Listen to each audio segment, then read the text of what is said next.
رانا ثناءاللہ صاحب یہ بتائیے کہ آپ کا کیا خیال ہے کہ اب یہ جو نیشنل سیکورٹی کمیٹی کی میٹنگ کے بعد جو اعلامیہ جاری ہوا ہے،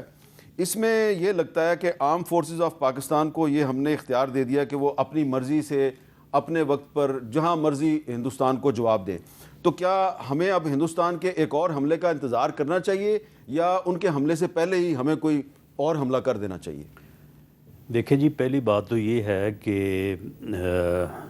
ہماری مسلح افواج کی قیادت نے بھی اور گورنمنٹ اور پرائم منسٹر نے بھی سب نے پوری قوم سے یہ وعدہ کیا تھا اور یہ کہا تھا کہ اگر ہندوستان نے کوئی دراندازی کی، کوئی حملہ کیا تو ہم اس کا جو ہے وہ منہ توڑ جواب دیں گے، اینٹ کا جواب پتھر سے دیں گے۔ تو الحمدللہ وہ بات تو پوری ہوئی اور انڈیا نے رات کے اندھیرے میں جس مکارانہ اور بزدلانہ طریقے سے پاکستان پہ حملہ کیا، تو اس کا ہماری مسلح افواج نے جو ہے وہ ان کے حملہ آور جہازوں کو بھی اور اس وقت جو ان کی یعنی جو بارڈر پوسٹ تھی، تو وہاں پہ ان کو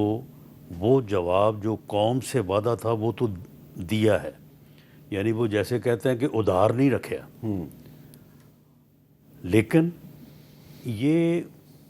جواب اس صورت میں دیا ہے کہ جو حملہ آور آئے تھے، جی بالکل، تو ان کے اس حملہ کرنے پہ جو ہے ہمارا یعنی جواباً جو ہے وہ اٹیک کرنا جو ہے اس کا انٹرنیشنل لا کے مطابق بھی وہ ہمارا حق تو محفوظ ہے، اور اس کا فیصلہ جو ہے وہ بالکل ہماری عسکری قیادت جو ہے وہ جس طرح بھی جو بھی حالات ہیں ان کے مطابق جو مناسب سمجھے گی، یہ اسے اختیار ویسے بھی حاصل ہے ملک کے ایک دفاع کے پاسبان ہونے کے ناطے بھی، اور آج جو اپنا نیشنل سیکورٹی کمیٹی نے میٹنگ کی ہے تو اس میں بھی اس کا اعادہ کیا گیا ہے۔ تو بیرسٹر عمیر نیازی صاحب، یہ جو نیشنل سیکورٹی کمیٹی کی میٹنگ کے بعد جو اعلامیہ جاری ہوا ہے، اس میں جو ایگزیکٹلی ہے وہ یہ کہا گیا ہے کہ جو آرٹیکل 51 ہے UN چارٹر کا، اس کے مطابق Pakistan reserves the right to respond in self defence at a time, place and manner of it's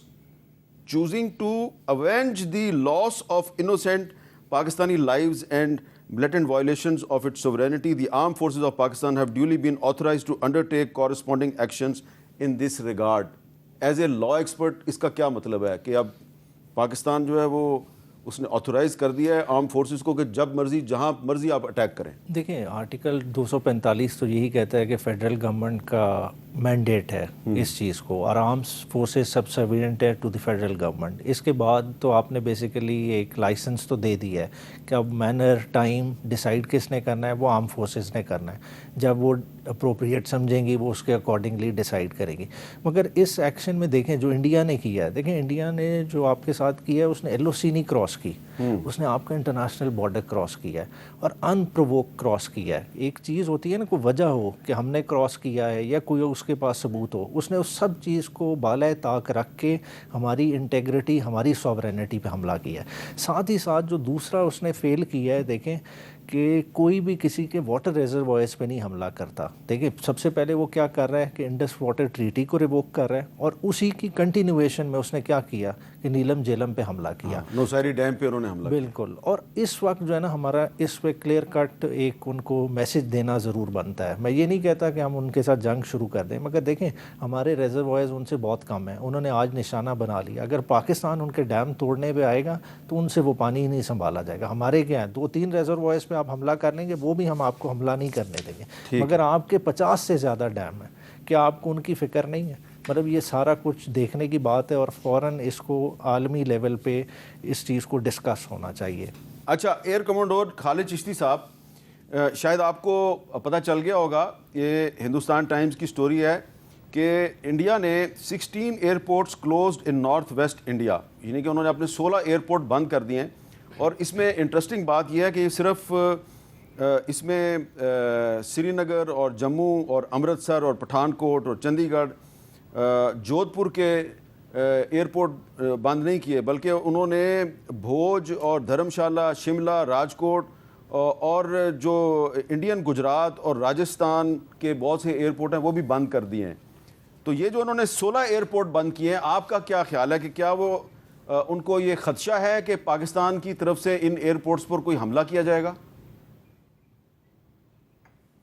जी बहुत बहुत शुक्रिया हामिद मीर साहब मुझे इनवाइट करने का आपका और आपके चैनल का। देखिए ये जो अब इनिशिएटिव हिंदुस्तान ने कल रात को अपनी तरफ से स्ट्राइक करके इनिशिएटिव पाकिस्तान के हाथ में दे दिया है। आप नोट करें कि पिछले 2 हफ्ते से जो वॉर मॉन्गरिंग का माहौल चल रहा था, उस वक्त ऑफेंस सारा ये इनिशिएटिव हिंदुस्तान के हाथ में था कि हम आएंगे, हम पनिश करेंगे, हम बदला लेंगे। पाकिस्तान डिफेंसिव साइड पे था और ऑफेंसिव साइड के पास बहुत बड़ी फ्लेक्सिबिलिटी होती है टाइमिंग की, मैग्नीट्यूड किस तरह आपने अटैक करना है, प्लेस कौन सी होगी, और सबसे बढ़कर किस इंटेंसिटी की आपने हमें पनिश करना था, जो उन्होंने करना था। अब जब उन्होंने कल अनफोल्ड कर दिया अपना, किसी तरीके से भी किया, वो उसमें इस वक्त जाने के शायद आपके पास टाइम नहीं हो, जब वो कर लिया तो जिसको कहते हैं अब हमारी बारी है। हमने कल सिर्फ रिपल्स किया है, हमने बाउंस बैक नहीं किया जिसको कहते हैं। हमने वही जो अब आपके दोनों गेस्ट कह रहे थे कि हमने वो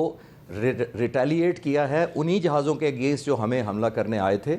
और जो वाटर रिजर्वायर पर और हमारे सिविलियन पॉपुलेशन को, सिविलियन बच्चों को, मस्जिद को शहीद करने आए थे। हमने उनको ऑब्वियसली हिट बैक किया है और हवा में किया। अब जब इनिशिएटिव सारा हिंदुस्तान ने अपनी तरफ से लूज़ कर दिया है तो जाहिर है उनको खौफजदा होना चाहिए कि अगर हम ऑफेंस, अब क्योंकि इनिशिएटिव हमारे हाथ में आ गया है जो 15 दिन तक उनके हाथ में रहा, तो अब वॉल्यूम क्या होना है, मैग्नीट्यूड क्या होना है, इंटेंसिटी क्या होनी है, डायरेक्शन क्या होनी है, लोकेशन क्या होनी है, ये सारा इनिशिएटिव टेक्निकल टर्म में as student of air power I think उन्होंने रिलेटिवली पाकिस्तान के हाथ में दे दिया है। और ऑब्वियसली अब जस्टिफिकेशन के साथ दोबारा आए। अभी तो उन्होंने कल रात कहा कि हमने बदला लिया, हमने ये कर दिया, वो कर दिया। जब ये कर दिया तो जैसे हम बात कर रहे थे पहले कि इनिशिएटिव पाकिस्तान के हाथ में है, तो उन्होंने हर वो प्रिवेंशन करनी है। ज़ाहिर है जोधपुर और सारा जो इलाके आप बात कर रहे हैं, भुज वगैरह, ये तो साउथ तक है। इसका मतलब है तकरीबन पूरी बेल्ट जो रनवे उनको पाकिस्तान की रेंज के अंदर पड़ते हैं वो उन्होंने बंद कर दिया। और ये नहीं भूलना चाहिए कि अगर पाकिस्तान करने की रिजॉल्व रखे और हमने डैमेज करना हो तो इन रनवे से कहीं ज़्यादा डीप हम पेनिट्रेट भी कर सकते हैं और इफेक्टिवली और रनवेज को भी न्यूट्रल कर सकते हैं। तो ये मेरा ख्याल है अब एक खौफ का एलिमेंट है, नज़र आ रहा है, प्रिवेंशन है। They want to be sure कि अब उधर एक और एम्बैरेसमेंट ना हो जाए जब अगर पाक फ़िज़ाइया या सरफेस टू सरफेस अगर हम कोई ऐसा वेपन लॉन्च करते हैं तो उधर डैमेज हो जाए और वो एक और बड़ी एम्बैरेसमेंट कॉज हो जाए। आप एक और चीज़ इंपॉर्टेंट नोट करें कि जब पहलगाम का हुआ तो हिंदुस्तान के एक इनिशिएटिव लिया गया कि हम ये कर देंगे, वो कर देंगे। अब कल 5 जहाज़ और एक ड्रोन, आर्म्ड ड्रोन को लूज़ करने के बाद अब आप हिंदुस्तानी वज़ीर आज़म या उनकी लीडरशिप के पॉइंट ऑफ व्यू से सोचें कि उनकी इंटेंसिटी ऑफ द प्रेशर जो उनके ऊपर अब पड़ गया है, कि बजाय वो पहलगाम का हिसाब बराबर करते, उनके ऊपर तो और एक हिसाब चढ़ गया है। कौम उनसे पूछेगी कि आपने $75 बिलियन हम आपको साल का बजट देते हैं डिफेंस के लिए। ये 3rd लार्जेस्ट बजट है दुनिया में अमेरिका और चाइना के बाद। तकरीबन 1000 आपके पास फाइटर जहाज़ हैं।